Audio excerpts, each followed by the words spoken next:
Praise the Lord. United People Fellowship సంఘ తరఫున, మా కుటుంబం తరఫున ప్రతి ఒక్కొక్కరికి కూడా నూతన సంవత్సరము శుభములు దైవ సేవకురాలుగా మీకు అందిస్తున్నాను. నాకు మీ అందరి కొరకు ఒక వాక్య భాగము చదవాలని ప్రేరణ ఉంది. దయచేసి వినండి.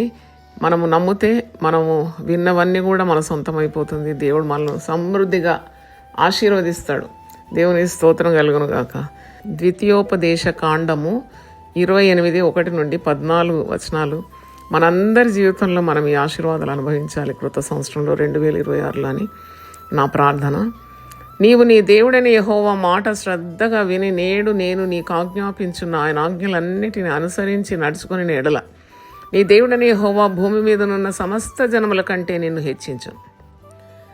నీవు నీ దేవుడని యెహోవా మాట వినిన ఎడల ఈ దీవెనలన్నీ నీ మీదికి వచ్చి నీకు ప్రాప్తించును. నీవు పట్టణంలో దీవింపబడదువు, పొలములో దీవింపబడదువు. నీ గర్భఫలము, నీ భూఫలము, నీ పశువుల మందలు, నీ దుక్కిటెద్దులు, నీ గొర్రె మేకల మందలు దీవింపబడును. నీ గంపయు, పిండి పిసుకు, నీ తొట్టియు దీవింపబడును. నీవు లోపలికి వచ్చినప్పుడు దీవింపబడదువు, వెలుపలికి వెళ్ళినప్పుడు దీవింపబడదు. నీ మీద పడు నీ శత్రువులను యెహోవా నీ ఎదుట హతమగునట్లు చేయును.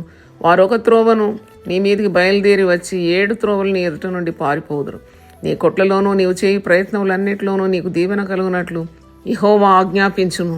నీ దేవుడనే యెహోవా నీకు ఇచ్చిన దేశంలో ఆయన నిన్ను ఆశీర్వదించును. నీవు నీ దేవుడనే యెహోవా ఆజ్ఞలను అనుసరించి ఆయన మార్గములలో నడుచుకున్న ఎడల యెహోవా నీకు ప్రమాణం చేసి ఉన్నట్లు ఆయన తనకు ప్రతిష్ఠిత జనముగా నిన్ను స్థాపించును. భూప్రజలందరూ యెహోవా నామమున నీవు పిలువబడుచుంట చూచి నీకు భయపడుదురు.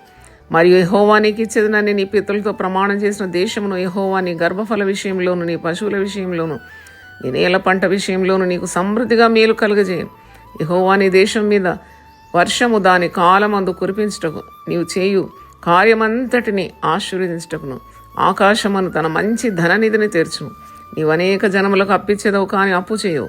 నేడు నేను నీకు ఆజ్ఞాపించు మాటలన్నిటిలో దేని విషయంలోనూ కుడికి గాని ఎడమకు గాని తొలగి అన్యుల దేవతలను అనుసరింపగి వాటిని పూజింపగి ఉన్న ఎడల నీవు అనుసరించి నడుచుకున్న వెళ్ళని నేడు నేను నీకు ఆజ్ఞాపించిన నీ దేవుడని యెహోవా ఆజ్ఞలను విని వాటిని అనుసరించి గైకొన్న ఎడల యెహోవా నిన్ను తలగా నియమించును గాని తోకగా నియమింపడు. నువ్వు పైవాడుగా ఉండు గాని క్రింది వాడుగా ఉండవు. దేవుడు మనల్ని సమృద్ధిగా 2026లో ఆశీర్వదించును గాక. ఆమెన్.